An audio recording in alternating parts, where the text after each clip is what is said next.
কোরআন তেলাওয়াতের পরে যারা আল্লাহু আকবার বলবে আল্লাহ তাদের জান্নাতে যাওয়ার পথ সহজ করে দিবেন। জোরে বলুন আল্লাহু আকবার।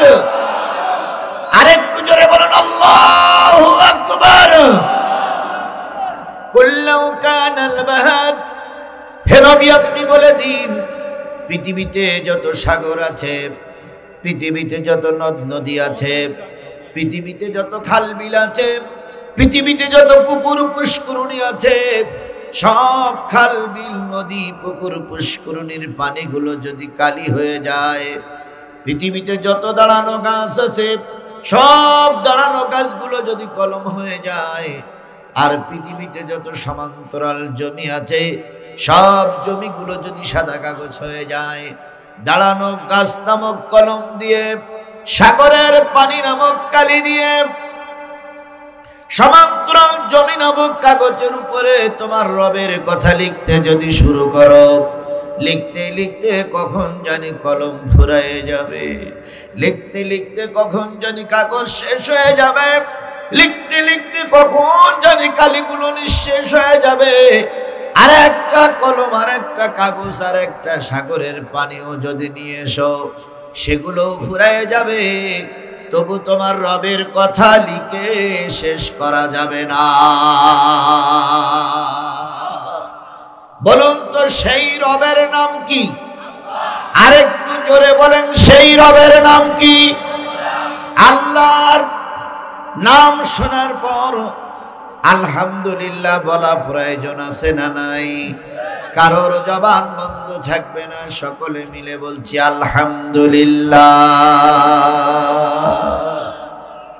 প্রশংসা করি আমি আল্লাহ তাআলার, বিশ্বজাহান সৃষ্টি হলো কুদরতে যাহার, জ্ঞান বিজ্ঞান শিল্পকলা আবিষ্কারক যত, খোদার মহিমা তারা গাইছে অবিরত, মাটির মানুষ চন্দ্রে গেল কুদরতে যাহার, প্রশংসা করি আমি আল্লাহ তাআলার। ডিমগুলো সব একই রকম, পার্থক্য নাই মোটে, সাদা কালো বাচ্চাগুলো কেমন করে ফোটে, আমরা সবাই বাস করি একই পৃথিবীর অঙ্গে, হাতের লেখা মুখের চেহারা মেলে না কারোর সঙ্গে, আর মেলে না গলার আওয়াজ বুড়ি আঙুলের টিপ, আল্লাহ তাআলা আছেন একজন প্রমাণ হইল ঠিক। সেই মালিকের দরবারে আবারও শুকরিয়া আলহামদুলিল্লাহ। সর্বকালের সর্বশ্রেষ্ঠ মহামানব যিনি এসেছিলেন এই পৃথিবীর সকল মানুষের কল্যাণের জন্য। কথা বলেন, নবী এসেছিলেন মানুষের কিসের জন্য? পৃথিবীতে যত মানুষ আছে সব মানুষ এক মানুষ আর এক মানুষের শত্রু। আমেরিকা বোম তৈরি করেছে আর এক দেশকে কি করে দেওয়ার জন্য? ধ্বংস করার জন্য। রাশিয়া বোম তৈরি করেছে আমেরিকার মোকাবেলা করার জন্য, আমেরিকারে যেন মেরে দেওয়া যায়। ভারত পারমাণবিক বোমা তৈরি করেছে যেন পাকিস্তানের নিঃশেষ করা যায়। পাকিস্তান পারমাণবিক বোমা তৈরি করেছে ভারতের যেন দমন করে রাখা যায়। তাহলে মানুষ মানুষকে মারার জন্য অস্ত্র তৈরি করে, আর আমার নবী এসেছিলেন একজন মানুষ আর একজন মানুষের সঙ্গে ভালো আচরণ করে যেন আল্লাহর জান্নাতে যেতে পারে। পৃথিবীর সব মানুষ একজন আর একজনের কল্লা চায়, তাই চায় না? একজন আর একজনের কি চায়? আওয়ামী লীগ চায় বিএনপির কল্লা, বিএনপি চায় আওয়ামী লীগের কল্লা। কি বলেন বলেন বলেন? এখন কল্লা চাওয়াচাবি চলছে, কিন্তু একমাত্র শুধুমাত্র কেবলমাত্র নবী এসেছিলেন মানুষের কল্যাণের জন্য। কথা কি বাড়াই বললাম না ঠিক বললাম? আমাদের পার্শ্ববর্তী দেশ কি? ভারত। আমাদের দেশের সেই ওদের দেশ বড় না ছোট? অনেক বড়। তাহলে তুমি এত বড় দেশের প্রেসিডেন্ট মোদি সাহেব, তুমি তোমার দোষ দিয়ে থাকো, প্রায় বলে আমাদের চট্টগ্রাম দখল করে নেবে। এরপরে বলে দিনাজপুর দখল করে নেবে। তাহলে এদের টার্গেট হলো দেশ দখল করা। কথা বলেন, কথা বলেন, কথা বলেন। যদি ছোট একটা দেশ হতো সেটা আলাদা ব্যাপার, আবার বাংলাদেশের মতো ছোট দেশ হলে আলাদা ব্যাপার, কিন্তু বাংলাদেশের চাইতে কত গুণ বেশি বড় সেই দেশ, অথচ কথায় কথায় বলে দিনাজপুর দখল করব, চট্টগ্রাম দখল করবো। মোদির বাচ্চা মোদি, এটা আওয়ামী লীগ সরকার নয়, এরা বর্তমান কেয়ারটেকার সরকার, ইসলামপন্থীদের বানানো সরকার। কথা বলে ঠিক না ঠিক? তুমি আমাদের দেশ দখল করবার, আমরা আঙুল চুলব, শেষ শনিবার অনেক আগে পাল্টে গেছে। আমাদের দেশ দখল করতে আসলে আমাদের অস্ত্র নয়, কিন্তু আমাদের আছে বুক ভরা ঈমান। ঈমান নিয়ে রাস্তায় যদি নামি, মোদি তুমি ধুতির গিরে দেওয়ার সময় পাবা না।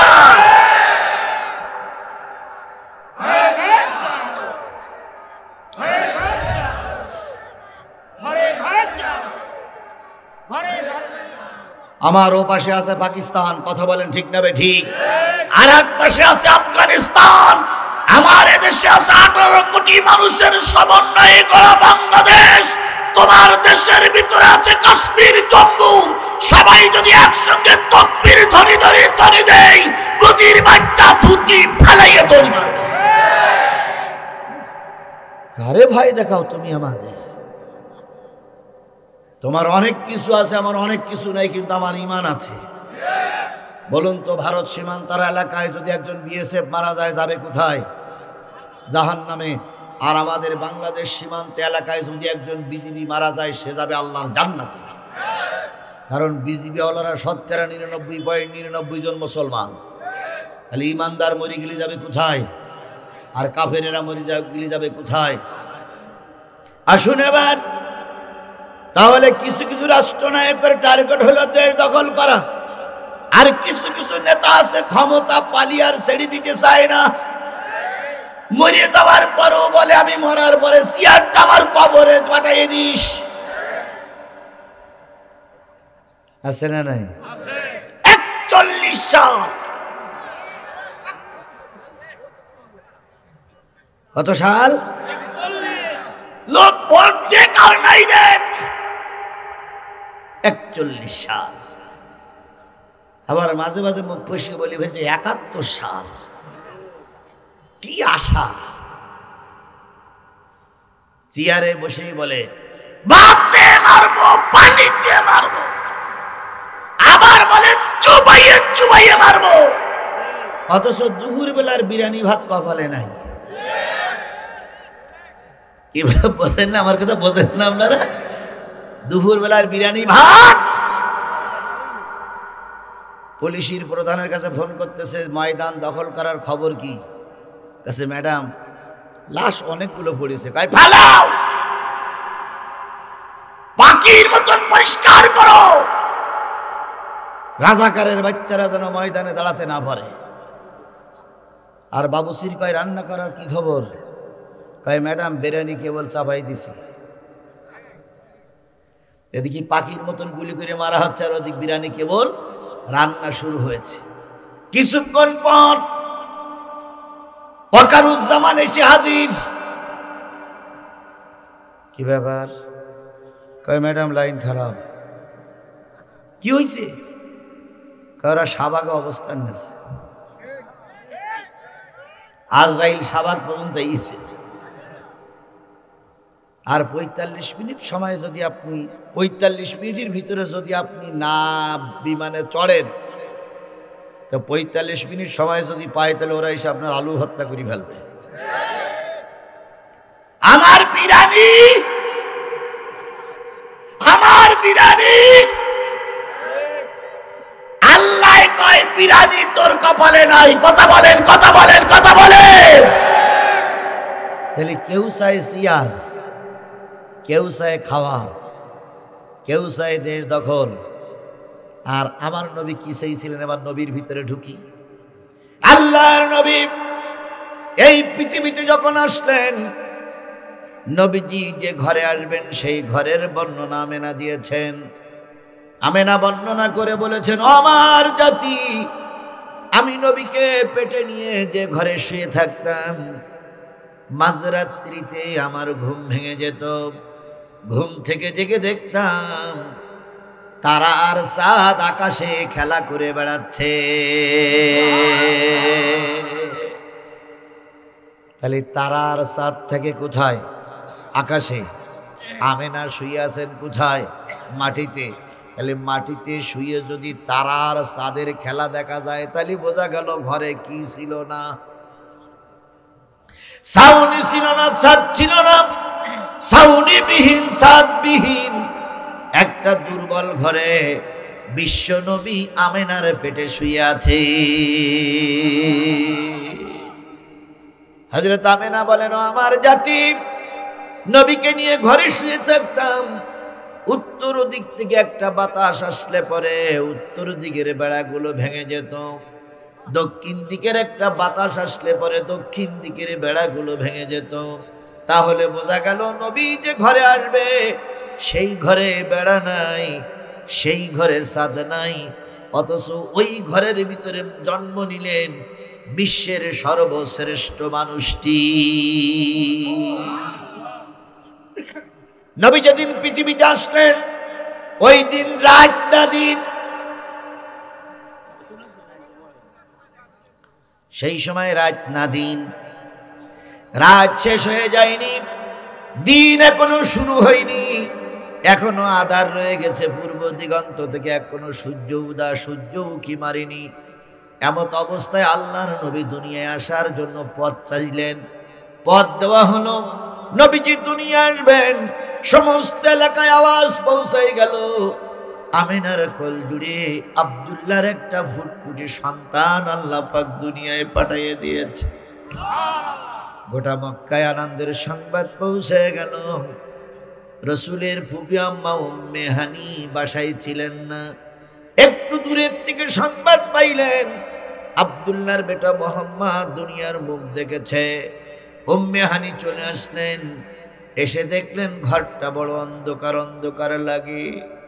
উম্মে হানি জিজ্ঞেস করলেন, ভাবি, চাঁদের মতন একটা ফুটফুটে সন্তান এসেছে, তোমার ঘরে আলো নেই কেন? আমেনা ডাক দিয়ে বললেন, বোন, আলো জ্বালানোর মতন কোন তেল আমার ঘরে না। তাহলে নবী যে ঘরে জন্ম নিয়েছিলেন সেই ঘরে লণ্ঠন জ্বালানোর মতন কি ছিল না? তেল ছিল না। ঘরে কি ছিল না? ছাউনি ছিল না, বেড়া ছিল না। এমন ঘরে জন্ম নিয়েছিলেন বিশ্ব মানুষ, বিশ্ব মানবতার শ্রেষ্ঠ বন্ধু জনাবে মুহাম্মদ রাসূলুল্লাহ সাল্লাল্লাহু আলাইহি ওয়াসাল্লাম। তাই তো আল্লাহ পাক বলেছেন, ওয়া ইন্নাকা লাআলা খুলুকিন আযীম।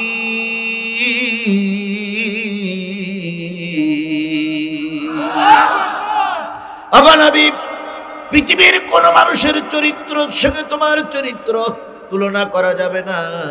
তুমি হলে সর্বোত্তম চরিত্রের অধিকারী। উম্মে হানি বলেন, আমি ঘরের ভিতরে ঢুকে আমেনাকে জিজ্ঞেস করলাম, ছোট ভাতিজা মোহাম্মদ কই? কয়, মোহাম্মদকে কাপড়ে জড়াই রাখা হয়েছে। উম্মে হানি বলেন, আমি ভাতিজা মোহাম্মদের চেহারা থেকে কাপড়টা সরাইয়া নিলাম, সঙ্গে সঙ্গে ঘরটা চাঁদের মতো আলোকময় হয়ে গেল। নবীর চেহারাটা এত উজ্জ্বল ছিল, যেই নবীর চেহারায় অন্ধকার ঘরটা কি হয়ে গেছে, আলোকময় হয়ে গেছে। আমি উম্মে হানি লক্ষ্য করলাম, বালক মোহাম্মদ, শিশু মোহাম্মদ, এতিম মোহাম্মদ, অসহায় মোহাম্মদ ছোট্ট দুটো ঠোঁট বিড় বিড় বিড় বিড় বিড় বিড় করে নাড়াচ্ছে। আমি ভাতিজা মোহাম্মদকে কোলের ভিতরে নিলাম, দুই গালে দুটো চুমা দিয়ে বললাম, ভাতিজা, তুমি যে কি বলো তা তো আমি বুঝি না, তোমার শব্দটা তো আমি বুঝতে পারি না। নবী যখন একটু বড় হয়ে গেলেন, ফুফি আম্মা জিজ্ঞেস করেছিলেন, ভাতিজা, জন্মের পরে তুমি ঠোঁট নাড়িয়ে নাড়িয়ে কি বলেছিলে? নবীজি বলেছিলেন, ফুফি আম্মা, জন্মের পরে কেঁদেছিলাম, রব্বি হাবলি উম্মতি, আয় আল্লাহ, আমার উম্মত গুলোরে মাফ করে দেয়। তাহলে নবী জন্মের পরেই দুনিয়ায় এসে কাঁদলেন কাদের জন্য? এই মুসলমান কথা বলেন, কাদের জন্য? এই উল্লাপাড়ার মুসলমানরা একবারে স্পষ্ট করে বলুন তো, নবীজি জন্মের পরে কাঁদলেন কাদের জন্য? আপনারা কি সেই উম্মত? আমরা কি সেই উম্মত? যারা এখনো রাস্তায় ঘুরে বেড়াচ্ছে, বাদামের দোকানে বসে আছে, তারাও কি সেই উম্মত? যদি তাই হয়, নবীর পরে নাজিলকৃত কোরআনের আলোচনা হচ্ছে, তুমি মুসলমান নবীর উম্মত রাস্তায় থাকতে পারো না। তুমি মুসলমান নবীর উম্মত ঘরে থাকতে পারো না। তুমি মুসলমান নবীর উম্মত বাদামের দোকানে থাকতে পারো না। যদি থাকো তাহলে বুঝতে হবে তুমি রাসূলের কলঙ্কিত উম্মত। এখানেই কি শেষ?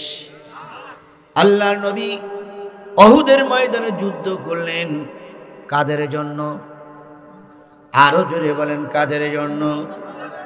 উম্মতের জন্য যুদ্ধ করতে যে নবীজি এই টুপি পরেছিলেন না লোহার টুপি পরেছিলেন?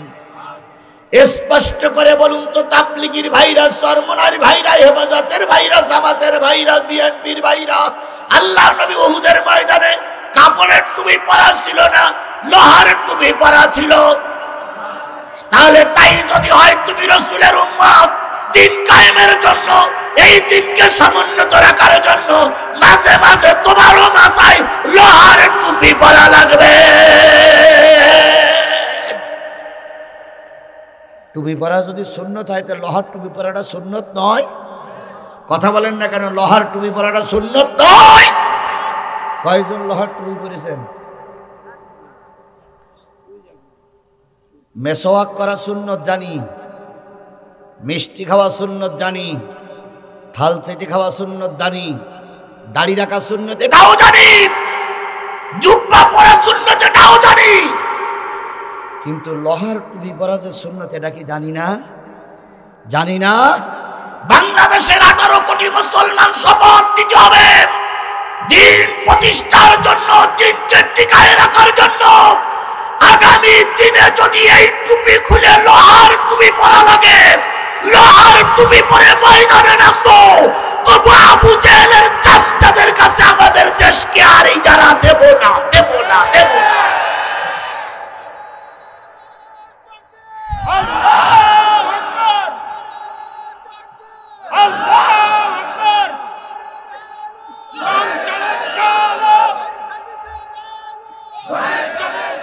আমার ভাইরা, আল্লাহ নবী লোহার টুপি পরলেন, লোহার জামা পরলেন, উহুদের ময়দানে শরীক হলেন। কাফেরদের অত্যাচারে আল্লাহর নবীর দাঁত ভেঙে গেল। এই লোহার টুপি কুলানো গেল না, হেলমেট ভেঙে গেল, মাথার ভিতরে কড়া ঢুকে পড়ল, দাঁত ভাঙা, মাথার ভিতরে কড়া ভেদ করে কড়া ঢুকে পড়েছে। নবী দারুণ ভাবে আহত হলেন। শুধু আহত হয়নি, নবী গর্তের ভিতরে ভূত হয়ে পড়ে গেলেন। ওই সময় নবীজির মাথাটা ছিল কোন দিকে? নিচের দিকে, পা দুটো ছিল উপরের দিকে। সাহাবীরা নিজেদের জীবন রক্ষা করার জন্য, কাফেরদের মোকাবেলা করার জন্য দিক বিদিক ছোটাছুটি করতেছিলেন। কারোর হাত নাই, কারোর পা নাই, কারোর চক্ষু নষ্ট হয়ে গেছে, কেউ বা উহুদের গর্তের পাশে টান টান হয়ে শহীদ হয়ে পড়ে আছে। আর আমার নবী গর্তের ভিতরে কি হয়ে পড়ে আছেন? ভূত হয়ে পড়ে আছেন। নবীজি কাউকে ডাকবেন, কারোর সাহায্য নেবেন, কিছুই বলতে পারতেছেন না। শুধু পা দুটো নাড়াচ্ছিলেন ছোট মানুষের মতো। গর্তের ভিতর থেকে কেঁদে কেঁদে বলছিলেন, ফাতেমা, বাবার ডাকটা যদি কানে যায়, ফিরে ছুটে এসো রে মা, তোমার বাবা বুঝি আজকেই শহীদ হয়ে যাবে। ও আমার জাতি, ফাতেমা ছুটে আসলেন, সঙ্গে অন্যান্য সাহাবীরাও ছুটে আসলো। নবীকে যখন উঠানো হলো, নিচের দিকে মাথা, উপরের দিকে পা, আল্লাহর নবীর সমস্ত শরীর দিয়ে রক্ত ঝরতেছে। নবীকে যখন সোজা হয়ে বসানো হলো, তখনও কড়া ভিতরে ঢুকে আছে, বের করতে সাহস কেউ পাচ্ছে না। নবীজিকে যখন সামনে এনে বসানো হলো, দাঁত ভাঙা, মাথা ভাঙা, সমস্ত শরীরটা রক্তে জর্জরিত নবী সামনে এসে শোয়ানো হয়েছে 70টা অহুদের ময়দানের শহীদ লাশ। নবীজি দাঁড়িয়ে গেলেন। আবু বকর বলেন, ইয়া রাসূলুল্লাহ, দাঁড়াবেন না। নবীজি এবার বললেন, ও আল্লাহর বান্দারা, তোমরা 70 জন রক্ত দিয়েছ উহুদের ময়দানে, আমি তোমাদের কাছে ঋণী। ও আমার রব, 70 জন শহীদ হয়ে গেছে। আল্লাহর নবী 70 জন সহ আহত হয়েছিলেন। কি প্রতিষ্ঠার জন্য? আরেকটু জোরে বলেন, কি প্রতিষ্ঠার জন্য? আল্লাহর নবী যদি উহুদের ময়দানে 70 জন সাথীরে হারাতে পারে, নিজে আহত হতে পারে, প্রয়োজনে আমরা 170 জন সাথীকে আবারও হারাবো, তবুও বাতিলের কাছে এই দেশটারে ছেড়ে দেব না।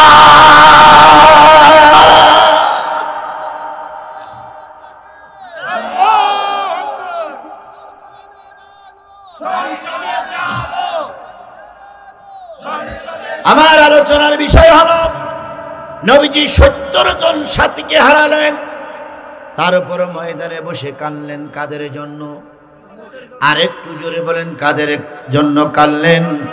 সেদিন মেয়ের কথা হিসেব করিনি, জামাইয়ের কথা হিসেব করিনি। নবী বেরিয়ে বলেছিলেন, আমার সাথীদের কি অবস্থা আমাকে খুলে বলো। এবার আসুন, আল্লাহর নবীর যখন মৃত্যুর সময় এসে যাবে, মৃত্যুর সময় এসে গেল, জিবরিলের সঙ্গে শেষ বিদায় নিলেন আল্লাহর নবী। মালাকুল মউত আজরাইল আলাইহিস সালাতু ওয়াস সালাম এসে বসলেন। নবীজির বুকের পরে হাত দিলেন। ভালো করে শুনবেন, নবীজির বুকের পরে হাত দিলেন। হাত দেওয়ার পর আল্লাহর নবী হাত কানে ধরে বললেন, আজরাইল, মনে হচ্ছে পৃথিবীর সব পাহাড়গুলো আমার বুকের পরে চাপাইয়া দিয়েছে।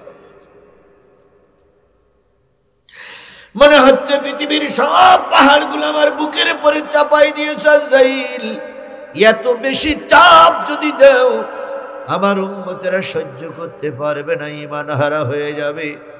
আমি ওয়াদা নিতে চাই, আমার উম্মতকে তুমি এত কষ্ট দিয়ে মৃত্যু ঘনায় মৃত্যু দিবা না। আল্লাহ রাব্বুল আলামিন ডাক দিয়ে বলে, হাবিব, তোমার ডিউটি শেষ হয়ে গেছে, তুমি চলে এসো। আমি তোমার উম্মতের দায়িত্ব নিজে হাতে নিয়ে নিলাম। ও উল্লাপাড়ার মুসলমানেরা, বাড়ির মুসলমানেরা, দোকানের মুসলমানেরা, রাস্তার মুসলমানেরা, বলুন তো আল্লাহর নবী মৃত্যুর সময় কাদের কথা চিন্তা করলেন? আপনারা কি সেই উম্মত? আমরা কি সেই উম্মত? তাহলে তাই যদি হয়, এই কোরআন নাজিল হয়েছিল কার উপরে? নবী মুহাম্মাদের উপরে। সেই কোরআনের আলোচনা চলছে, আর তুমি উম্মত হয়ে বাড়ি শুয়ে আসো। কিয়ামতের দিন আল্লাহর দরবারে মুখ দেখানো যাবে না রে জাতি। এই জন্য হয়তো 12টা পর্যন্ত কথা চলবে। অল্প কিছুক্ষণ সময় আমার হাতে আছে, হাতে ধরে বলি, পায়ে ধরে বলি, আল্লাহর বান্দা বান্দিরা, কোরআনের মাহফিলে বসো। হয়তো আজকের এই কোরআনের মাহফিল তোমার আর আমার নাজাতের জরিয়া হয়ে যেতে পারে। এবার আসুন, আল্লাহর নবী সাল্লাল্লাহু আলাইহি সাল্লাম কিয়ামতের দিন রোজে মহাশরের ময়দানে আল্লাহ যখন বড় আলিশান চেয়ারে বসে বিচার শুরু করবেন, বিচারের আগে আল্লাহ বলবেন, আমার হাবিবকে আমার সামনে নিয়ে এসো। আমার হাবিব আমার সামনে না আসলে বিচার কার্য শুরু। জিবরিল চলে গেলেন কবরের পাশে, নেকাইল চলে গেলেন কবরের পাশে। যেই বলবি ইয়া রাসূলুল্লাহ, আল্লাহর সালাম নিন, রোজে মহাশরের ময়দানে উঠুন। ইয়া হাবিবাল্লাহ, আল্লাহর সালাম নিন, রোজে মহাশরের ময়দানে উঠুন। আল্লাহর নবীর কবরটা ভাগ হয়ে যাবে। নবীজি ডাইনে বামে, পিছনে সামনে, উত্তর দক্ষিণ পূর্ব পশ্চিম উঁচু নিচু সব জায়গায় তাকায় দেখবে একটা মানুষ রোজে মহাশরের ময়দানে নাই। আল্লাহ পাক নিজের চেয়ারে নিজেই একা একা বসে আছে। নবীজি আবার কবরে শুয়ে পড়বে, তখন আল্লাহ বলবে হাবিব কি হলো, আসো না কেন? নবী তখন বলবে আল্লাহ আমার গুনাহগার উম্মত গুলোরে সব জাহান্নামে ঢুকাইয়ে দিয়েছে, সবাইকে দোজখে ঢুকাইয়ে দিয়ে সর্বশেষ তুমি আমাকে রোজে মহাশরের ময়দানে ডেকেছো। আমি রোজে মহাশরের ময়দানে যাব না, আমার উম্মত যদি আমার সঙ্গে না থাকে আমি রোজে মহাশরের ময়দানে যাব না। আল্লাহ নিজেই তার কুদরতি সিয়ার থেকে নিচে নেমে এসে বলবে হাবিব ওহুদে মার খেয়েছো, বদরে রক্ত ঝরায়ছ, তায়েফের ময়দানে জালেমেরা তোমাকে মেরে রক্তাক্ত করেছ, শিয়াবে আবু তালেবের 3.5 বছর জেল কেটেছ, মরণের সময় কেঁদেছ। গোটা 63 বছর জিন্দেগি ছিল কষ্টের জিন্দেগি। আমি আজকে আর তোমার চোখের পানি দেখতে চাই না হাবিব, আমার পাশে এসে বসো। যার জন্য তুমি সুপারিশ করবে আমি আল্লাহ তাকে মাফ করে জান্নাতে দিয়ে দেব। নবী আশ্বস্ত হয়ে আল্লাহর পাশে যেয়ে বসবেন, উম্মতকে দেখে দেখে সুপারিশ করে করে কোথায় নিয়ে যাবে? আপনারা কি সেই রাসূলের সুপারিশ পেতে চান? আল্লাহর জান্নাতে কি আপনারা যেতে চান? তাহলে উল্লাপাড়ার মানুষদেরকে বলি, আমার পাগলেরা ছুটে এসো কোরআনের ছায়া তলে। আল্লাহ রসুলের সুপারিশ করবে জান্নাতে যেতে হলে, আল্লাহর কোরআনের আলোচনা চলবে, এখান থেকে দূরে সরে থাকা যাবে। তাহলে রসুল যেখানে আমাদের সুপারিশ করবে সেই রসুলের নাম শোনার পরে যদি কেউ দুরূদ শরীফ না পড়ে, আল্লাহর ভাষায় রসুলের ভাষায় সে বড় কৃপণ ব্যক্তি। তাই আমরা রসুলের নামে দুরূদ আর সালাম দিয়ে শুরু করছি, কারোর জবান বন্ধ থাকবে না। সকলে মিলে বলছি সাল্লাল্লাহু আলাইহি ওয়াসাল্লাম। বন্ধুগণ বলুন তো, এই পৃথিবীর সর্বশ্রেষ্ঠ মালিক যিনি, তার নাম কে? আরো জোরে বলেন। আল্লাহর উপরে আর কেউ আছে? আল্লাহর উপরে আর কেউ হবে? আল্লাহ আল্লাহ। কুল হু আল্লাহু আহাদ আল্লাহুস সামাদ লাম ইয়ালিদ ওয়া লাম ইউলাদ। তাহলে আল্লাহ আল্লাহ। এবার বলুন তো, পৃথিবীতে যত ধর্মগ্রন্থ আছে সবচেয়ে শ্রেষ্ঠ ধর্মগ্রন্থের নাম কি? আরো জোরে বলেন।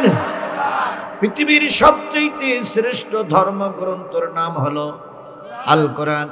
এবার বলুন তো, এতক্ষণ যে বর্ণনা দিচ্ছিলাম পৃথিবীর সর্বশ্রেষ্ঠ মানুষটার নাম কি?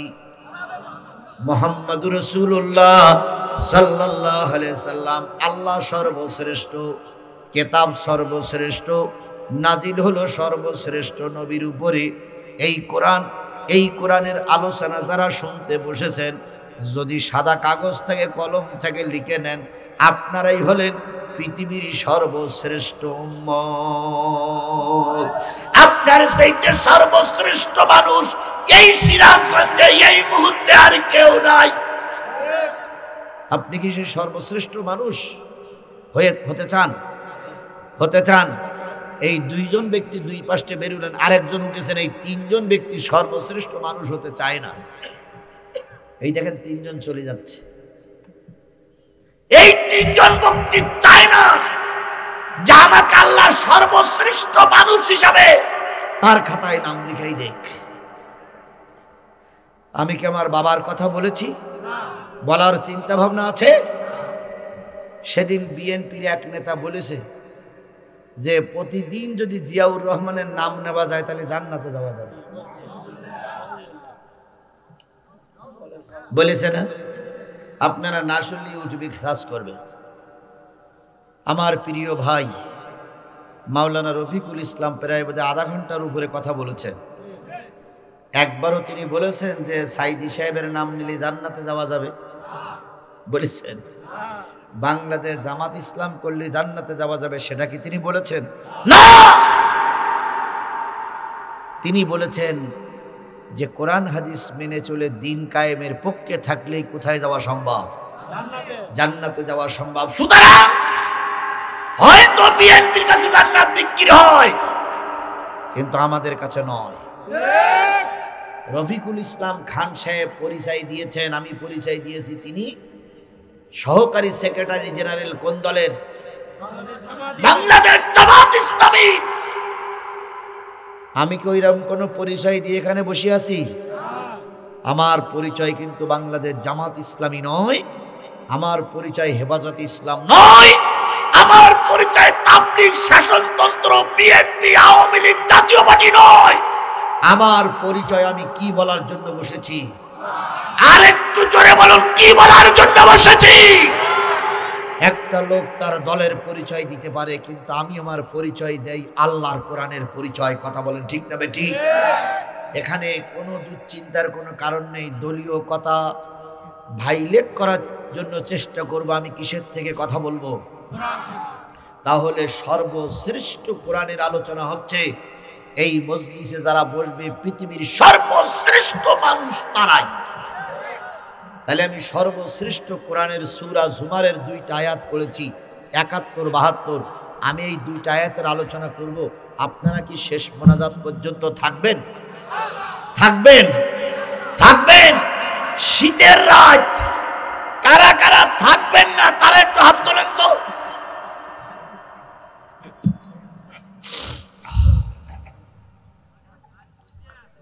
থাকবেন? আল্লাহ আমাদের কবুল করুন। আমি 45 মিনিট আলোচনা ইতিমধ্যে করেছি। আপনারা মনে করতেছেন হুজুর মনে হয় কেবল শুরু করলো। আর 45টা মিনিট আলোচনা যদি চলে তাহলে একটু কষ্ট হলেও ময়দান ছেড়ে দেওয়া যাবে না। কারা কারা রাজি আছেন? 2 হাত উঁচু করে আল্লাহরে দেখান। জোরে একটা তাকবীর হবে। নারায়ে তাকবীর। হাত নামান। আচ্ছা আচ্ছা হয়েছে। বন্ধুগণ, হাত উঁচু করে কারে দেখালাম? আল্লাহকে হাত উঁচু করা দেখেছে? আপনারা হাত উঁচু করেছেন কি শুনবেন, আর আমি হাত উঁচু করেছি কি বলবো? তাহলে আমি এখন সূরা জুমারের কয়টা আয়াত? 2টা আয়াতের আলোচনা নিয়েই মোটামুটি সামনে অগ্রসর হচ্ছি। আলোচনার বিষয়বস্তু হলো জাহান্নামে যাবে কোন পার্টি?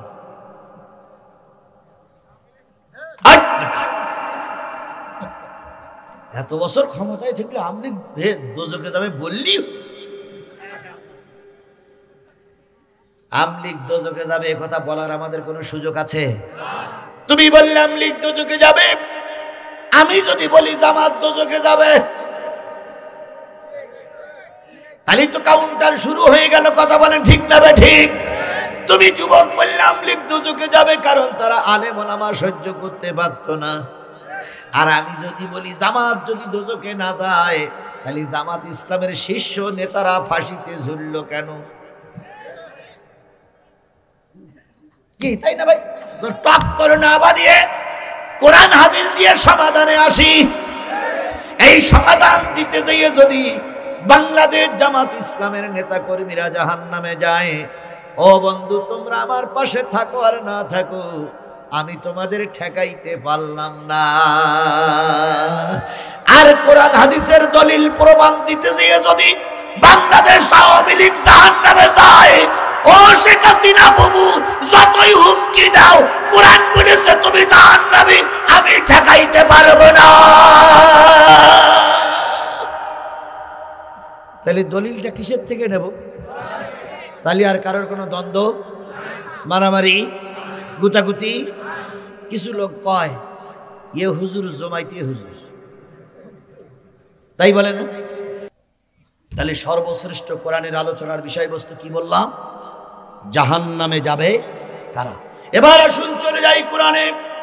সূরা জুমারের ভিতর আল্লাহ পাক বলতেছেন, ওয়াসিকাল্লাযীনা কাফারু ইলা জাহান্নামা যুমারা।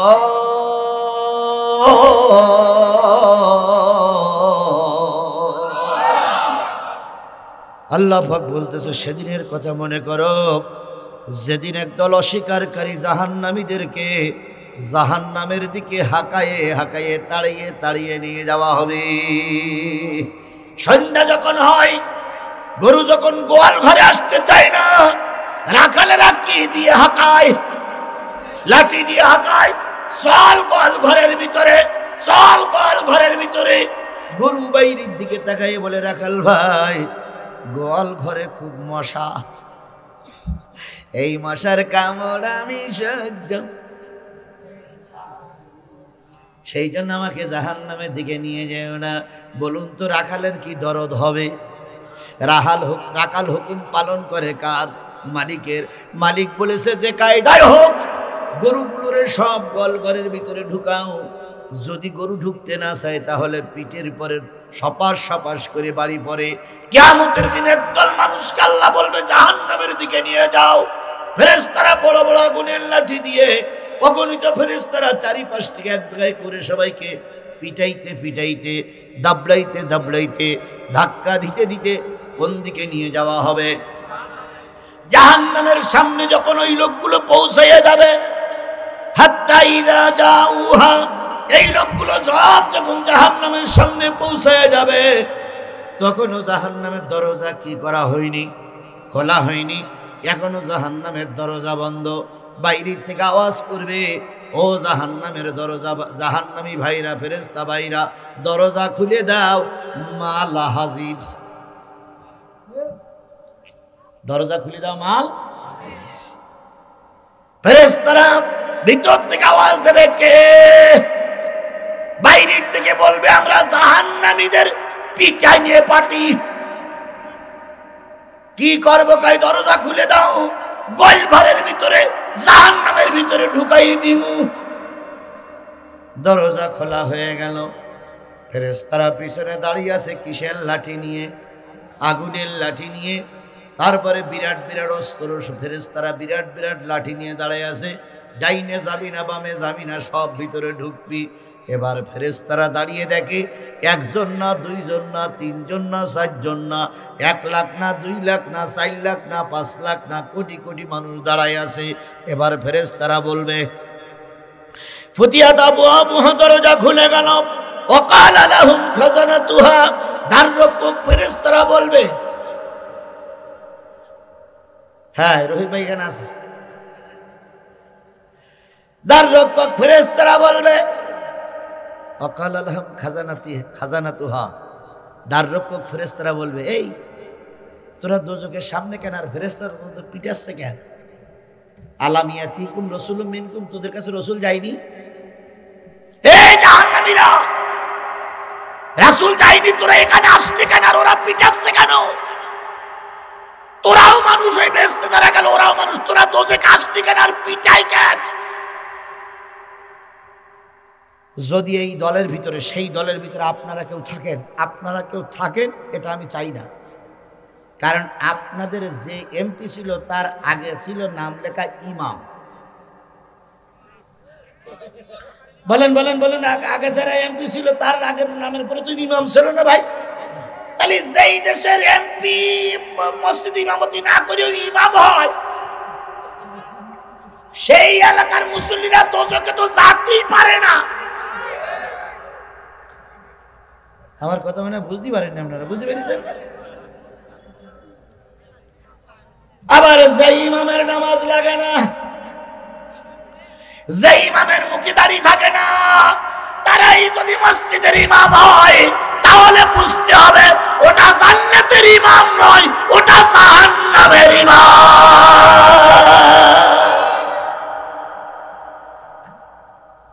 যত দোষ নন্দ ঘোষ, সত্যটা বললেই দোষ, করলে অন্যায়ের প্রতিবাদ, নামটা হবে তোমার মৌলবাদ, নামটা হবে তোমার জঙ্গিবাদ। পেন্টাগনে হামলা হলো, দোষী খুঁজে নাহি পেল, ওসামাকে দিল দোষের অপবাদ, নামটা হবে তোমার জঙ্গিবাদ, নামটা হবে তোমার মৌলবাদ। যে জিনিসটা বোঝাতে চাচ্ছিলাম সেটা হলো জাহান্নামের সামনে দাঁড়িয়ে আছে অনেকগুলো লোক। ফেরেশতারা বলবে তোরা জাহান্নামে আসলি কেন? তোদের কাছে কি কোনো রসুল যায়নি? ধরে নেন আপনারা সবাই সেখানে নেই অথবা আছেন। যদি এই লোকগুলোর ভিতর থেকে কেউ যদি ওই কাতারে থাকে আর তার সামনে যদি বলা হয় তোদের সামনে কি কোনো রসুল যায়নি, আপনারা কি উত্তর দেবেন? বুঝে শুনে বললেন। পরীক্ষায় হ্যাঁ কলু বালা বলবেন, যে হাই এসেছিল তাই বলবেন? আরে কথা বলে না কেন? তাই বলবেন, বলবেন তো, বলবেন তো। এবারে 1 2 3 আর মাঝখানের উপরে 4 গ্রুপ। আমরা নারীদের দরকার নেই। 4 গ্রুপ থেকে 4 জন লোক হাত তুলে বলেন তো আমি রসুল দেখেছিলাম। তাহলে কি করে বলবেন আমরা রসুল দেখেছিলাম? সেদিন এই চালাক লোকগুলো, এই বুদ্ধিমান লোকগুলো বলবে আল্লাহ ফেরেশতা বিশ্বাস কর, তুই মানচিত্রে যা, তারপরে বর্ষপঞ্জিতে যা।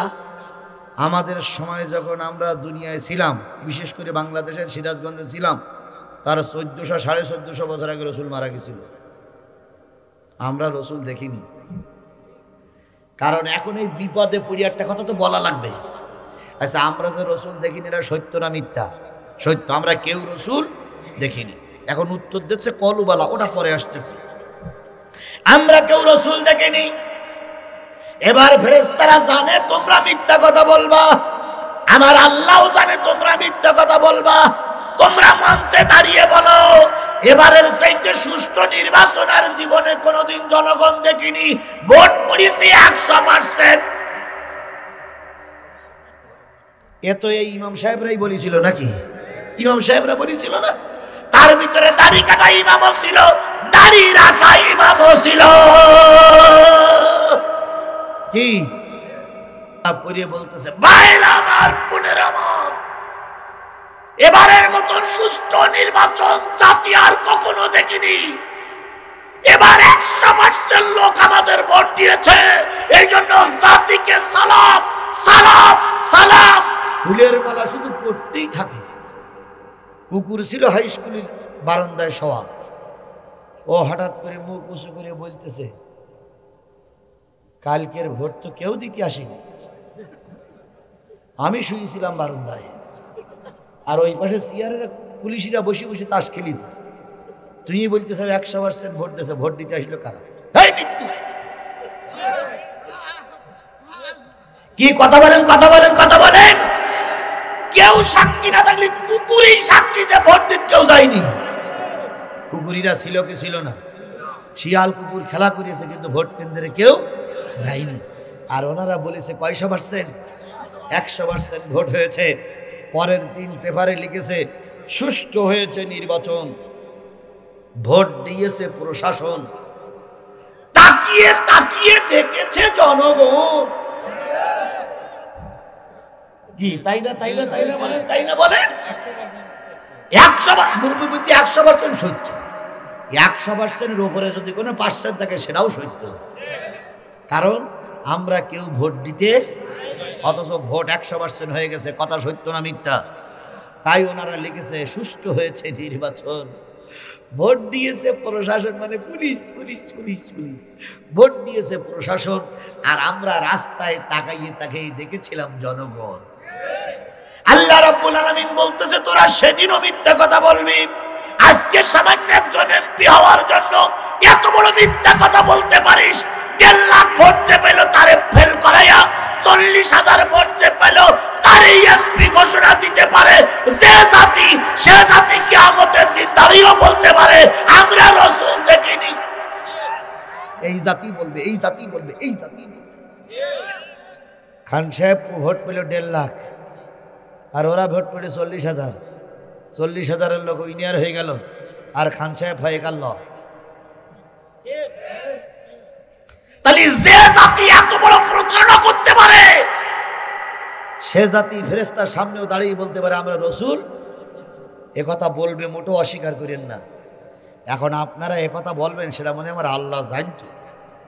এই জন্য আল্লাহ পরবর্তী আয়াত দিয়ে দেখছে, দেখেন ওয়ায়ানজিরুনাকুম লিকা ইয়াউমিকুম হাযা।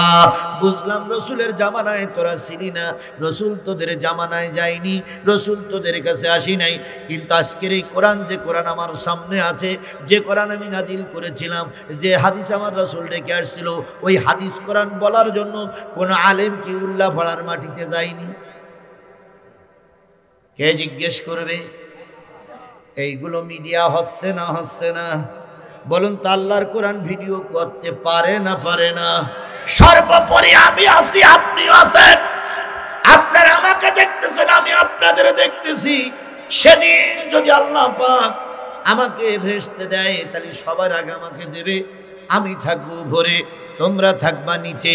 সেই দিন আমি যদি তোমরা স্বীকার করো আমাদের কাছে কোনো ওলামায়ে হযরত যায়নি, কয়দিন আগে আমির হামজা ঘুরে গেছে, তারপরে কয়দিন আগে আমি আসছি, আমরা দুইজন অন্তত দাঁড়িয়ে বলবো, আল্লাহ উল্লাপাড়ার মাটিতে কেউ না গিলে আমি জিহাদি পালিয়ে গিলেও গিয়েছিলাম।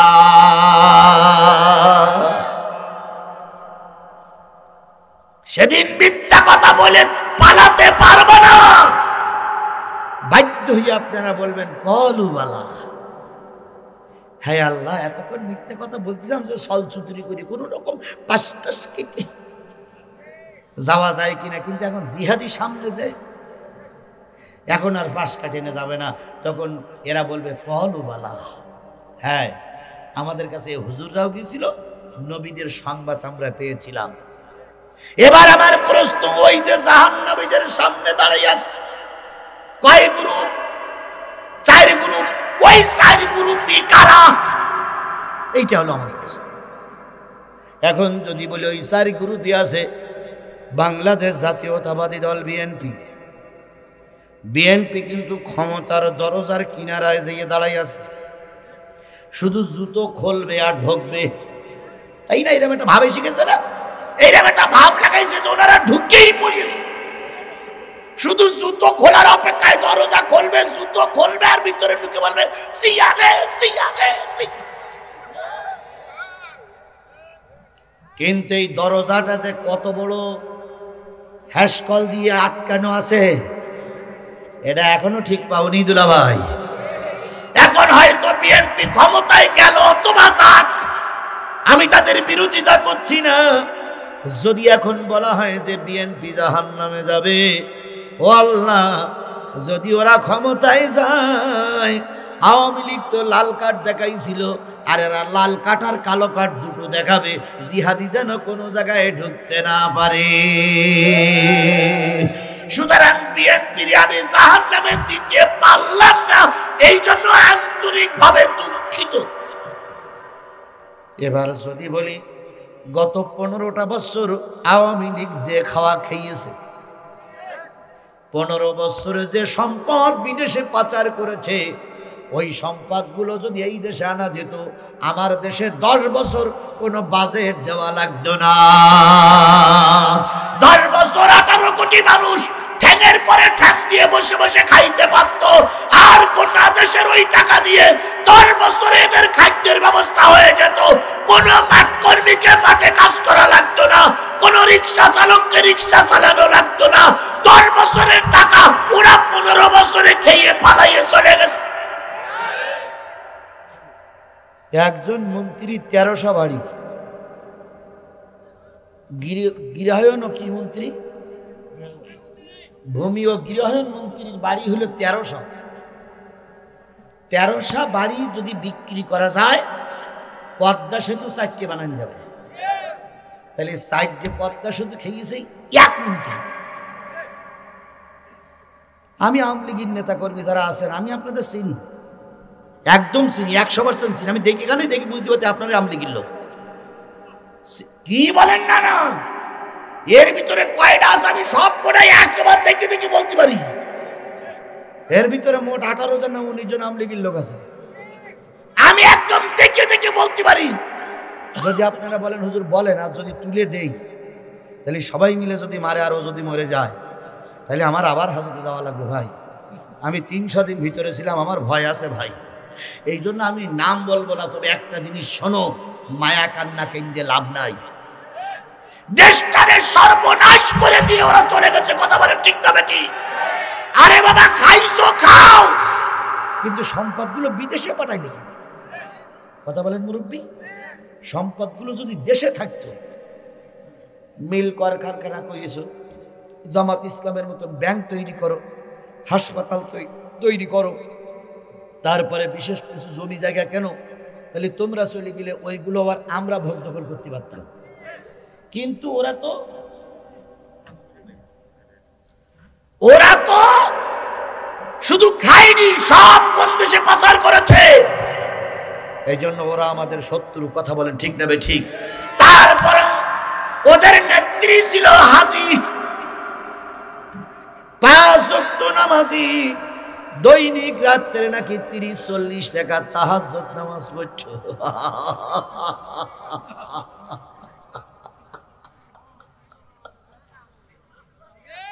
দৈনিক 30-40 টাকা তাহাজ্জুদ নামাজ পড়ত। গত বছর, তার আগের বছর আমরা যত মাহফিলগুলো করেছি, সব আওয়ামী লীগের নেতারা মঞ্চে দাঁড়িয়ে কথাই বলেছে, আর আমাদের ওই কথাগুলোই নীরবে শুনতে হয়েছে। কথা বলেন, কথা বলেন, কথা বলেন।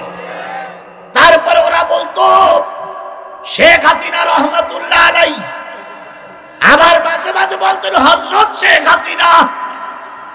আবার ওই যে আমাদের বাংলাদেশে একজন বক্তা আছে, নাম তার আলাউদ্দিন, তিনি নাকি এক সময় বলেছিলেন, আমি আজকে মিডিয়ায় দেখলাম, তিনি বলেছিলেন হযরত মুজিবুর রহমাতুল্লাহ আলাইহি, তিনি ছিলেন ইরাকের এক পীর বংশের লোক, তিনি তাসাউফপন্থী, তার নামে কিছু বলা যাবে না, কারণ তিনি ছিলেন বাংলাদেশের একজন পীর, আর পীরের কন্যা হলো আমাদের শেখ হাসিনা রহমাতুল্লাহ আলাইহি।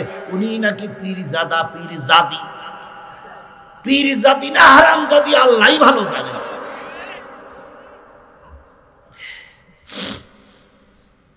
খারাপ লাগতেছে? চলবে, চলবে, চলবে। ওরে যখন আমার পক্ষে কেউ ছিল না তখনও চালাইছি, আর এখন তো সব আমার, কথা বলে ঠিক না ঠিক? ডাইনে আমার, বামে আমার, পিছনে আমার, সামনে আমার, উপরে আমার, নিচে আমার। এখন কোরআন হাদিসের কথা বলবো, যদি কেউ বাধা দেয় জিভ টেনে পুকুরে দিয়ে খাওয়ানো হবে। ফাজলামির দিন শেষ, টুপিওয়ালার বাংলাদেশ।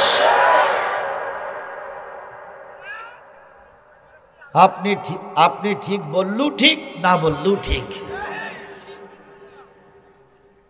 আজকে কি জিহাদির ওয়াজ আপনারা নতুন শুনতেছেন? জোরে বলেন, নতুন শুনতেছেন? তবে এখন একটু গতি কমিয়ে গেছে। যদি বলেন ভয়ে, না। যদি বলেন বয়সে, না। এখন গতি কমিয়েছে, বাধা নেই তাই। যদি বাধা থাকতো তাহলে গতি ঠিকই থাকতো, কথা বলেন ঠিক না ঠিক?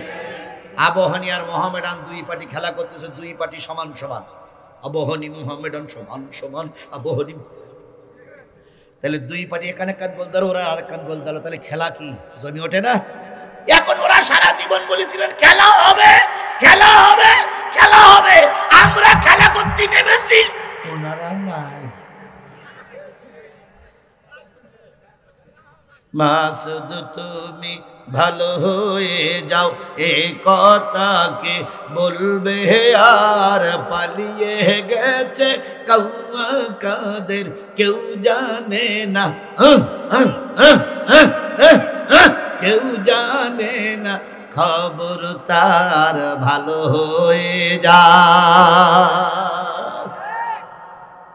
ফকরুল সাহেব আপনার বাসায় কাউয়া কাদের গেছেননি, ঠাকুর গায়ের বাসায় আপনি থাকতে তারে দেননি। তার সাথে যে হিসাব বাকি, হায় হায়, তার সাথে যে হিসাব বাকি আছে কোটি জনতার, পালিয়ে গেছে কাউয়া কাদের, কেউ জানে না, কেউ জানে না খবর তার ভালো হয়ে যায়। তাহলে এত বড় ধর্মভীরু দলকে আমরা দোজখে দিতে পারলাম না বলে দুঃখিত। এবার বলুন তো, বাংলাদেশের সবচাইতে মীর জাফরের ভূমিকা পালন করেছিল যে দলটি, সেই দলটির নাম কি? এর চাইতে বড় গাদ্দার, এর চাইতে বড় মীর জাফর, এর চাইতে বড় নিমক হারাম আর বাংলাদেশে কেউ ছিল না। যদি এই মীর জাফর, এই গাদ্দার, এই কাপুরুষ শেখ হাসিনার পক্ষে সাপোর্ট না করত, 15 বছর নয়, শেখ হাসিনা 15 দিন ক্ষমতায় টিকে থাকতে পারত না। এই শেখ হাসিনার ক্ষমতায় টিকাই রাখার মূলেই ছিল এই মীর জাফর, হোসাইন, মোহাম্মদ এরশাদ আর তার দল। খালি এত বড় মীর জাফর জান্নাতে যেতে পারবে বলে আমার মনে হয় না। এদেরকে আমি জান্নাতে দিতে পারলাম না, অথবা দোজখেও দিতে পারলাম না, এই জন্য দুঃখিত। এইবার আসেন বাংলাদেশ জামাত ইসলামী। জামাত ইসলামী সম্পর্কে আপনাদের কে কতটুকু ধারণা রাখেন তা আমি জানি না। বাংলাদেশ জামাত ইসলামীর লোকের নামে হাজারো হাজারো মামলা, অগণিত নেতা কর্মী ফাঁসির কাস্টে ঝুলেছে। জানি না তারা জান্নাতে যাবে কি জাহান্নামে যাবে। আমি তাদেরকেও জান্নাতে দিতে পারলাম না, জাহান্নামে দিতে পারলাম না। এখন আমি বলতে চাই, আল্লাহ রে আল্লাহ, তুমি বলে দাও। উল্লাপাড়ার মানুষের কাছে একটা কথা বলে আমি মহা বিপদে পড়েছি। একদল মানুষ জাহান্নামে যাবে, ওরা প্রশ্ন করেছে তারা কারা। আমি যদি উত্তর দিতে না পারি, আওয়ামী লীগ, বিএনপি, জাতীয় পার্টি, জামাত ইসলাম সব একজোট হয়ে আমার মাই শুরু করবে। আল্লাহ মারিক থেকে তুমি আমার পরিত্রাণ দাও। এক্ষুনি আয়াত নাজেল হচ্ছে, ফি জান্নাতিন ইয়াতাসালুনা আনিল মুজরিমিন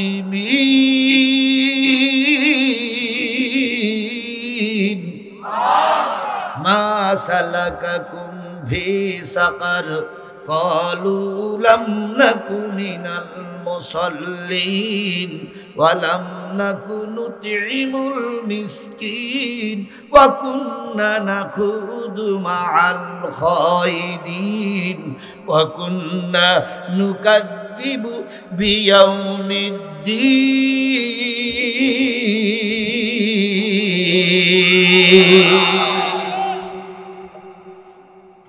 জাহান্নামের সামনে দাঁড়িয়ে আছে কয় গ্রুপ? আমি এতক্ষণ পরিচয় দিলাম কয় দলের? 4 দলের।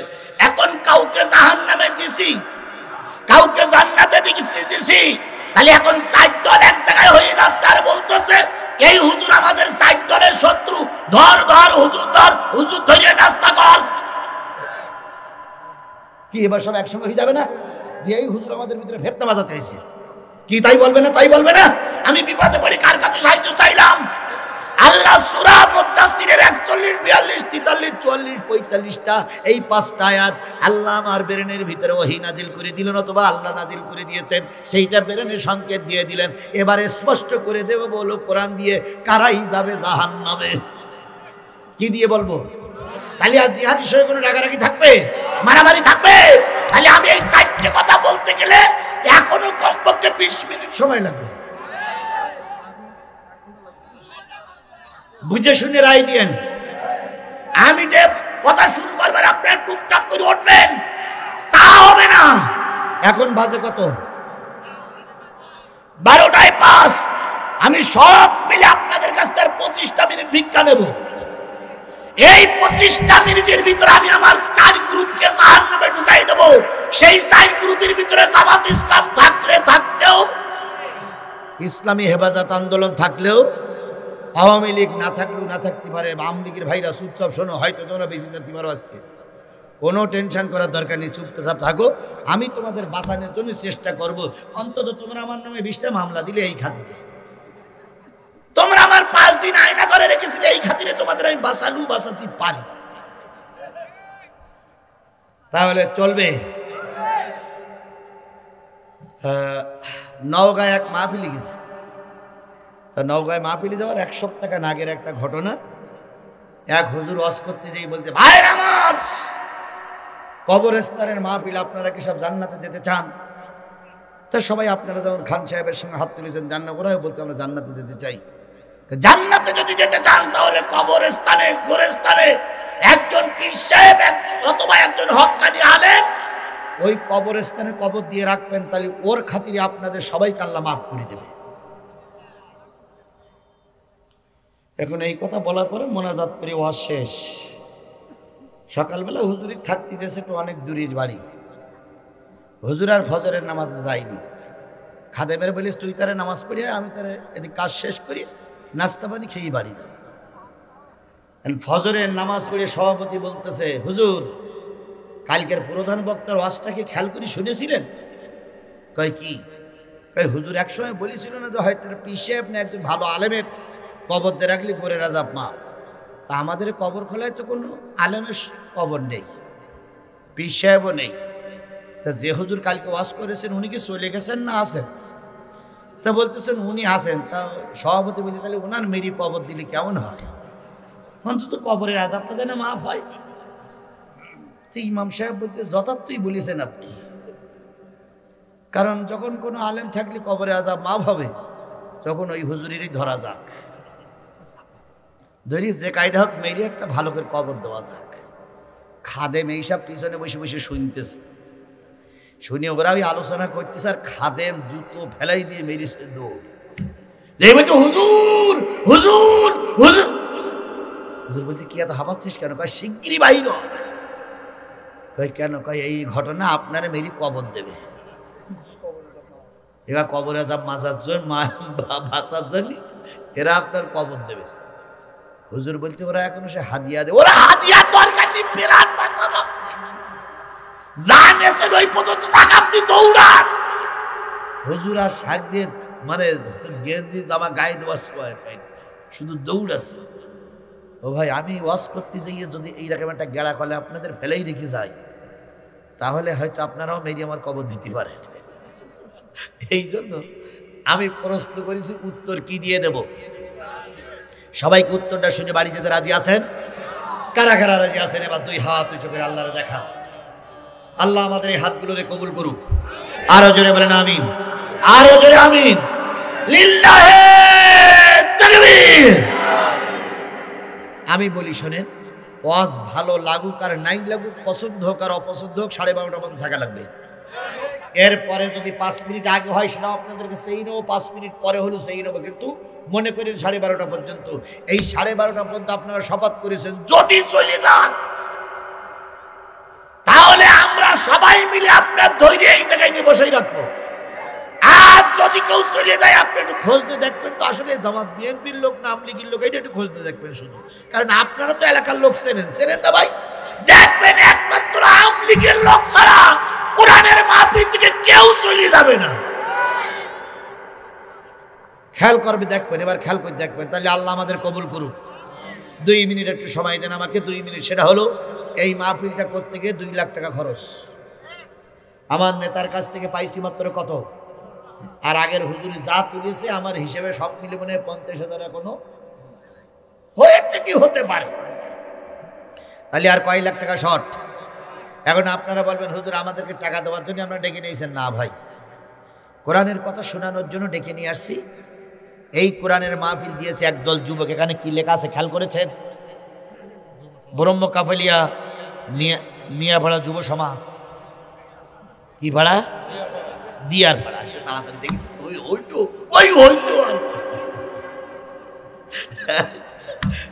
মানে ভুল ধরার ওস্তাদ।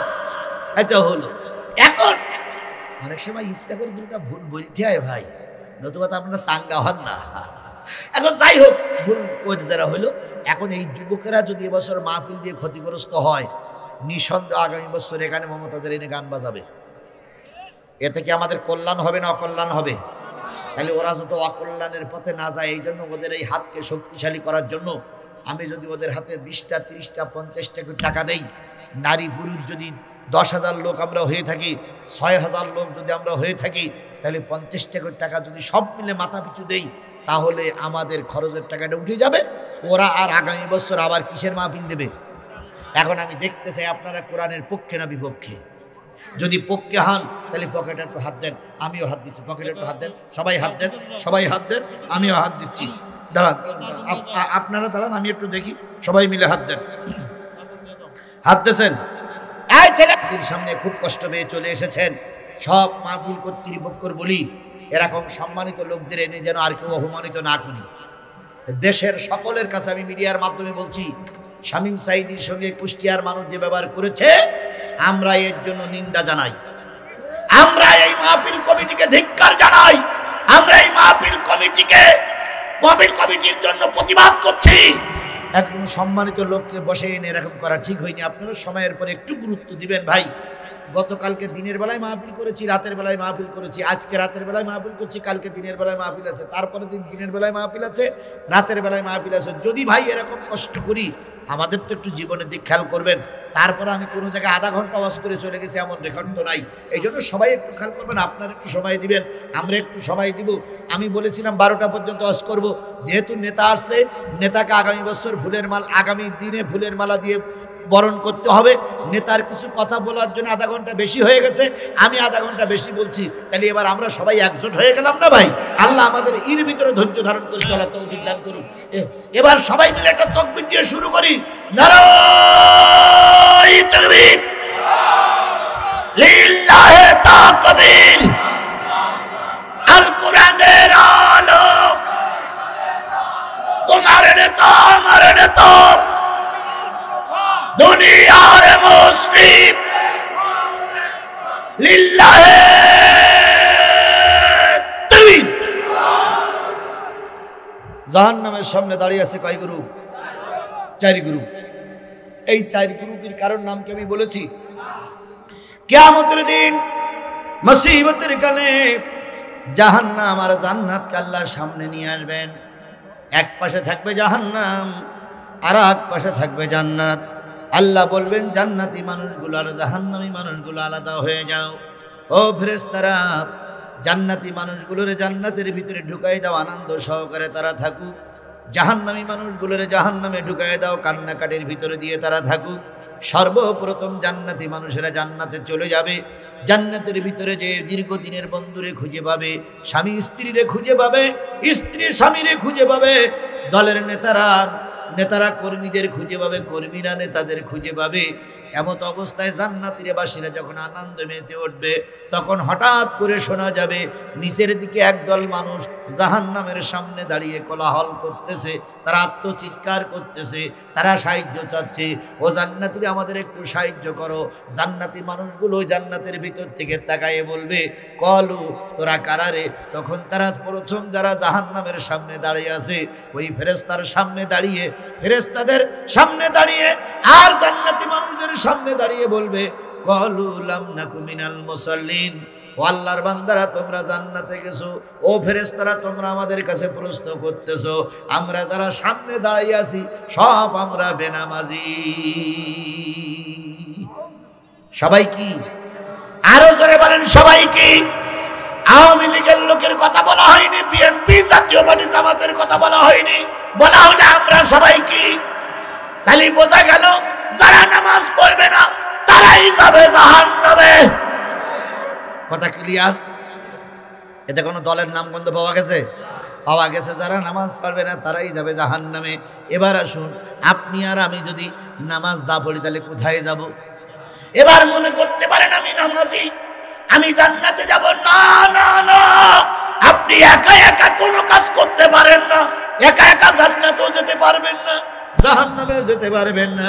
প্রশ্নটা করলাম, উত্তরটা সূরা বনী ইসরাঈল আল্লাহ বলতেছেন, ইয়াউমা নাদউ কুল্লা উনাসিম বিইমামিহিম। কিয়ামতের দিন যে জান্নাতে যাক আর যে জাহান্নামে যাক, নেতা সহ সবাইকে রোজে মহাশরের ময়দানে তোলা হবে। সাপোজ মনে করুন আগামী নির্বাচন হবে, এখান থেকে 1 বছর পর কি 6 মাস পর ভোটে দাঁড়াইছে 4 গ্রুপ। কয় গ্রুপ? এক গ্রুপই আছে খান সাহেব, আর এক গ্রুপই আছে বিএনপি, আর এক গ্রুপই আছে আওয়ামী লীগ, আর এক গ্রুপই আছে জাতীয় পার্টি। মনে করে নেরাই দাঁড়াবে, বোঝানোর জন্য বলতেছি। 4 গ্রুপের বলুন তো নির্বাচন করতে গেলে নেতার পিছনে কিছু কর্মী বাহিনী থাকা লাগবে না, লাগবে না? কর্মী ছাড়া দল করা যায়? আমাদের খান সাহেব যখন চলে গেছে একসঙ্গে 50-60 জন, কি তাহলে ওরা হলো খান সাহেবের কি কর্মী। আগামীকাল যদি বিএনপির নেতা এখানে সমাবেশ করে, উনি চলে যাওয়ার পর ওনার পিছনে 50-60 জন চলে যাবে, তাহলে ওই লোকগুলো বিএনপির কর্মী। আওয়ামী লীগ যদি নির্বাচন করার সুযোগ পায়, আওয়ামী লীগের নেতা চলে গেলে ওনারা হলো আওয়ামী লীগের কর্মী। আল্লাহ রাব্বুল আলামিন বলতেছেন, আল্লাহ রাসূল বলেন, মান তাশাব্বাহা বিকওমিন ফাহুয়া মিনহু। যেই জাতির সঙ্গে, যেই দলের সঙ্গে, যেই গোষ্ঠীর সঙ্গে তোমার ওঠা বসা, ওই গোষ্ঠীর লোকেরা যেখানে থাকবে তোমাকেও সেখানে থাকা লাগবে। এবার আসুন, জাহান্নামের সামনে যারা দাঁড়িয়ে আছে তারা সব কি বেনামাজি। এখন আপনার দল জান্নাতি না জাহান্নামী? আজকে খান সাহেবের সমাবেশ এটা হয়নি, এটা হয়েছে কিসের সমাবেশ? আগামীকাল অথবা 2-3 মাস পরে এই ময়দানে খান সাহেবকে ডেকে নিয়ে আসবেন। জিহাদিকে ডেকে নিয়ে আসেন না, শুধু খান সাহেবকে ডেকে নিয়ে আসেন। কারণ খান সাহেবের পরিচয়, তিনি অ্যাসিস্ট্যান্ট সেক্রেটারি জেনারেল কোন দলের? বাংলাদেশ জামাত ইসলামীর দলের এখানে একটা মিটিং হবে। এই মিটিংয়ের মাঝামাঝি দিয়ে যদি আসরের আজান হয়, আসরের আজান শোনার সাথে সাথে সমাবেশটা কি হয়ে গেল? স্থগিত হয়ে গেল। যে দলের স্থগিত হয়, স্থগিত হয়ে গেল। স্থগিত হওয়ার পরে 15 মিনিট পরে জামাত, যদি ওই জামাতে ওই মসজিদে নেতা সহ কর্মীরা সব যদি নামাজে যায়, বুঝতে হবে ওই দলটা জান্নাতি দল। কথা কি ক্লিয়ার? পরের দিন আরেকটা সমাবেশ হইল, যে দলেরই হোক। এই দলের লোকেরা আজান শোনার পরে কিছু লোক নামাজ পড়তে গেল, আর কিছু যারা যায়নি তার সংখ্যা হয়তো বেশি। যদি তার সংখ্যা বেশি হয়, জাতীয় সংসদে 151টা আসন না পাইলে যেমন সরকার গঠন করা যায় না, যদি বেনামাজির সংখ্যা ওই দলের ভিতরে বেশি হয়, সাদা কাগজে লিখে রেখো ওই দলটা জাহান্নামী দল। সেটা কোন দল আমি বলবো না, তা আমি বলবো না। বললি আমার আর এদেশে ওয়াজ করা চলবে না। তবে আপনার কাছে একটা জিনিস লিখে রাখেন, যদি ওই দলের শতকরা 60-70% লোক নামাজ না পড়ে, তাহলে জেনে রাখবেন কোরআনের ভাষায় ওই দলটা কি দল? জাহান্নামী। তাহলে এরপরেও এখনো বুঝে আসিনি, এরপরে এখনো বুঝে আসিনি কোন দল জান্নাতে যাবে, কোন দল জাহান্নামে যাবে। এরপরেও যদি বোঝেন তো বুঝলেন, না না বুঝলেন তো কোসু কোসু। এবারে শুন, বোঝার জন্য আর একটু বলি। ভোট এসে গেছে, ভোটের সময় সব ভোট চাওয়ার জন্য আসছে। এখন আপনি দেখতেছেন নাজেহাল হয়ে যাচ্ছে, বল আমি এই করব, বল আমি সেই করব। ঠিক সেই সময় 4 জন নেতারে দাওয়াত করবেন, ঠিক মাগরিবের আগে। কিসের আগে? মাগরিবের আগে। মাগরিবের আজান হয়ে গেল, নেতারে মসজিদে নিয়ে বলবেন, ভাই আপনি তো 2 লাখ লোকের ইমামতি করবেন সামনে, কারণ এই এলাকায় 2 লাখ ভোটার আছে, তাই 2 লাখের ইমাম হবেন, তা আজকের মাগরিবের নামাজটা আপনি পড়ান। কি পারবেন না? পারবেন না, পারবেন না, পারবেন না, পারবেন না? আরে বাবা, এর তো কোনো দলদারির কিছু না। আইসো ভোট চাইতে, মুসলমানদের ভোট নেবা। মাগরিবের নামাজের ইমামতিটা আপনি একটু করেন। যদি বলেন হুজুর এই যে ইমামতি দিতে হবে, দলিলটা কি? দলিলটা হলো আল্লাহ রাসূল বলেছেন, ইয়াউমুল কওমা আকরাহুম লিকিতাবাল্লাহ ফাইন কানু ফি কিরাতিন ফাআলামুহুম বিসুন্নাহ ফাইন কানু বিসুন্নতি সাওয়াউন ফাআলামুহুম হিজরা ফাইন কানা ফিল হিজরাতি সাওয়াউন সিন্নাউ ওয়ালা ইউমিনুর রাজুল আর রাজুলু ফি সুলতানিহি ওয়ালা ইয়াকুদু ফি বাইতিহি। আল্লাহ রাসূলের কাছে প্রশ্ন করেছিলেন, ইয়া রাসূলুল্লাহ, যখন মানুষ নেতা হতে চায় তখন অনেক লোক নেতা হওয়ার আকাঙ্ক্ষা জাগে, ওদের ভিতর থেকে আমরা নেতা বানাবো কার? হুজুর বললেন, যার তেলাওয়াত সবচেয়ে ভালো, যার তেলাওয়াত সহি, ওয়ারাতিলিল কুরআনা তারতিলা, যে মাখরাজ শুদ্ধ করে কোরআন তেলাওয়াত করতে পারে, তাকেই তোমরা ইমাম বানাও, নেতা বানাও, এমপি বানাও, মন্ত্রী বানাও, মেম্বার বানাও, চেয়ারম্যান বানাও। এরপরও কিছু লোক কয় হুজুর যে কি বলে গেল তাই বুঝলামই না। বসবা কি করে? তোমার এখনো বগলে চুল উঠিনি দুলাভাই। এই জন্য তো দেশের এই 12টা বাজে। কথা বলেন ঠিক না বে ঠিক? আলেম ওলামারা যখন অপমান হয়, জালেমরা তখন ক্ষমতায় বসে। কথা বলেন। যদি আমরা আলেমদের কদর বুঝতাম, আলেমরা এই দেশের মাথার মুকুট হয়ে থাকতো। কথা বলেন ঠিক না বে ঠিক? খোদার কসম করে একটু মাথায় হাত দিয়ে, বুকে হাত দিয়ে বলুন তো, রফিকুল ইসলাম খান সাহেব যদি এমপি হয়, এই লোকটা গমের টাকা মেরি খাবে, এটা কোনো পাগলও বিশ্বাস করবে? জোরে বলেন, পাগলও বিশ্বাস করবে? আর এখন এমপি হওয়ার আগে যারা জায়গা দখল করতেছে, এমপি হওয়ার আগে যারা দোকান দখল করতেছে, এমপি হওয়ার আগে যারা গোলচত্বরে চাঁদাবাজি করতেছে, এখনো ক্ষমতায় যায়নি, তাই চাঁদাবাজির খেলায়। আর ক্ষমতায় যদি যায়, 15 বছরের ক্ষুধার্ত নেতা শুধু গাই গরুর মতন তবে আর বলবে নিয়ে আয়, নিয়ে আয়, নিয়ে আয়, নিয়ে আয়।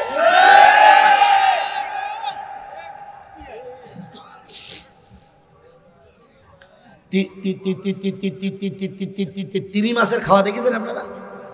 তিমি মাছ যখন খায় তখন কিন্তু বেশি কিছু খায় না, হা করে ঘুরি থাকে, যা আসে গালের ভিতরে। এই তিমি মাছের মতন খাওয়ার এক পাটি তৈরি হচ্ছে, তার আগামীতে খাবে বলে। এক পাটি খাইয়ে শেষ, আর এক পাটি খাওয়ার জন্য হা করে বসে আছে। সেই পাটি যদি জামাত ইসলাম হয়, জামাত ইসলামকে 132 তালাক দিয়ে গেলাম। কথা বুঝেছেন? কথা বুঝেছেন? সেই পার্টি যদি জামাত ইসলাম হয়, জামাত ইসলামের দল করা হারাম, জামাত ইসলামে ভোট দেওয়া হারাম। আর যদি বুঝে থাকেন যে জামাত ইসলাম খাওয়া পার্টি নয়, বরং পকেটের টাকা দিয়ে মানুষের পাশে থাকবে, তাহলে জামাত ইসলামের এমপিদেরকে পাস করিয়ে ক্ষমতায় বসানো প্রতিটা মানুষের জন্য ফরজ, ফরজ, ফরজ।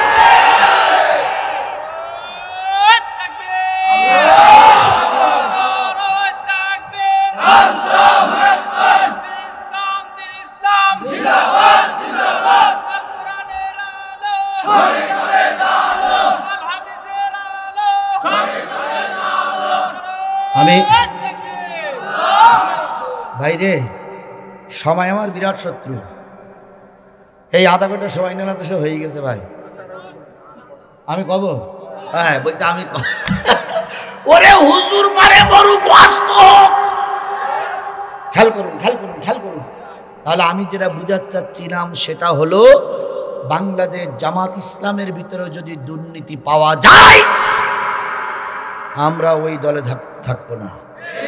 এখন হয়তো বুঝতে পারতেছেন, হয়তো বলতে পারেন হুজুর ওরা তো ক্ষমতায় যায়নি, তা বসবে কি করে? এটাও ঠিক না। কিছু কিছু লোক বলে ক্ষমতায় যায়নি, তা বসবে করে। হ্যাঁ, 3 পার্টির ক্ষমতার মস্তদে বসাইয়ে পরীক্ষা করেছি, একটাবার জামাত ইসলামকে পরীক্ষা করি কি? এটা পরীক্ষা, এটা আপনাদের কাছে দাবি না, পরীক্ষা।